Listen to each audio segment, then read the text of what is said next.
Hello, we are Crash Shadow and Reef Cosplay from Denmark, and we are cosplaying as Lupin and Impy from Code Realize. This video will just be voiced by me, Reef Cosplay, because I am very comfortable with English. But that being said, let's get into the costumes. First we have Crash Shadow's Lupin cosplay, starting with the jacket. The patterns on the jackets are homemade. These details are gold work embroidery. It took a very long time because it is embroidered directly onto the velvet fabric, which can be slippery and hard to control.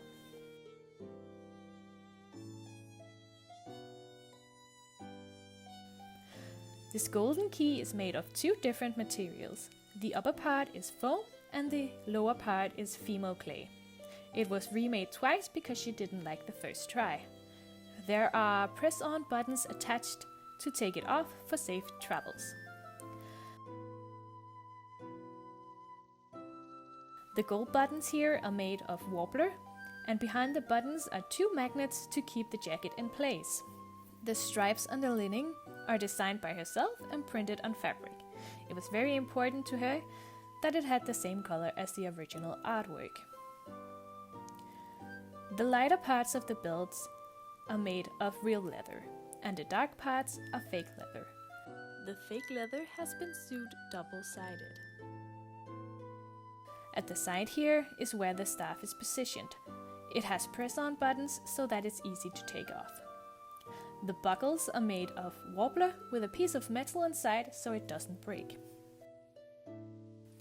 The free keys are made of female clay, which has been sprayed with spatula and sanded several times to get a smooth surface. On the back, the belt opens and closes in this buckle. The vest is made like a real vest. The stripes are made on the sewing machine to give it more elegance. The golden hooks are made to work like real hook closure mechanisms.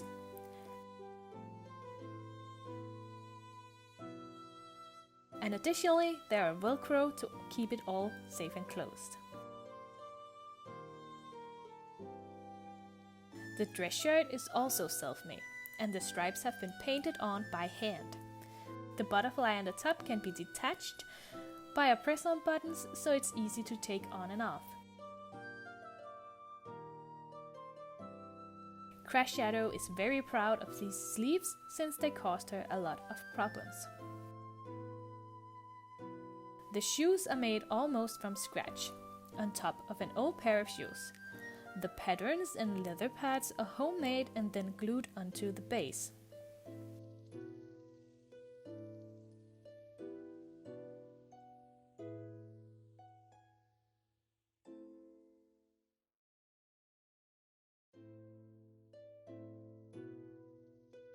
The shape of the hat is made from foam, which have been covered in fabric. It is lined with a patterned fabric to suit the vibe of the character.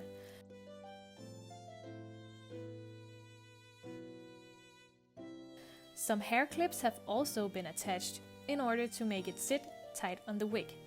The gold pieces are also made of female clay, like the other parts, and then hand painted.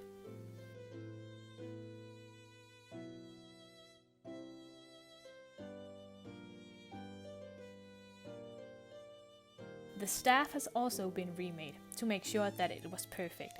The bigger part is made of foam and covered in warbler to make it hard. Afterwards, it was sprayed with spatula and sanded several times to get a nice and smooth surface. The lower part is made of a PVC pipe and a 3D printed part. This part Crash Shadow designed herself on the computer.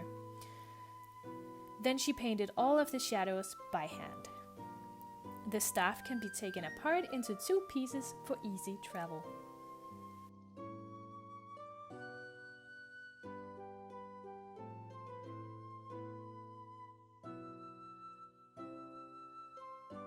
Now let's talk about my costume.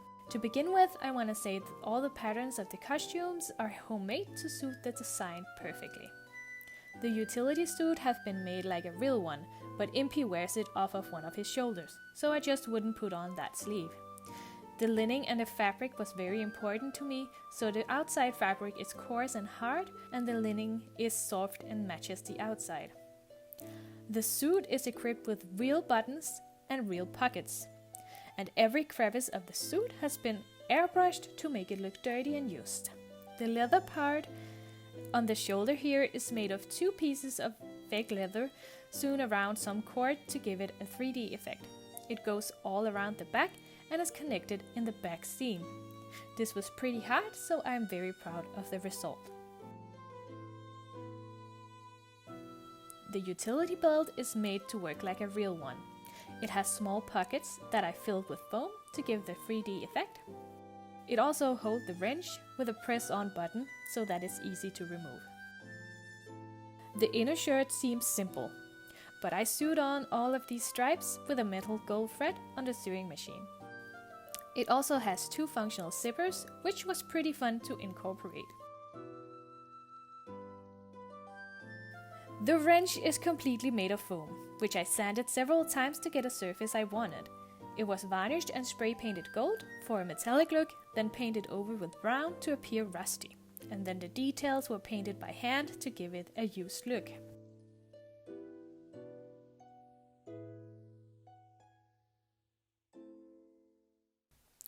The boots are made like a boot cover over some old shoes.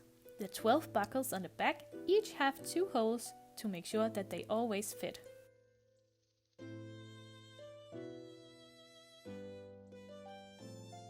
The covers are formed around the shoe in the pattern that Impy has, and then they are glued onto the base shoe.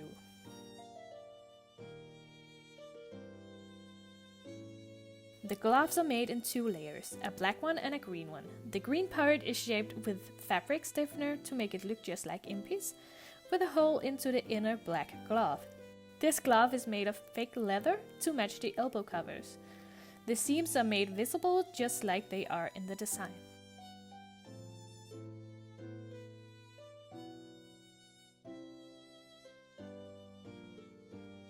The wig is styled with the goggles in mind.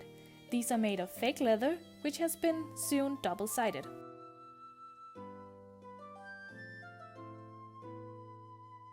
And the other parts are metal, foam,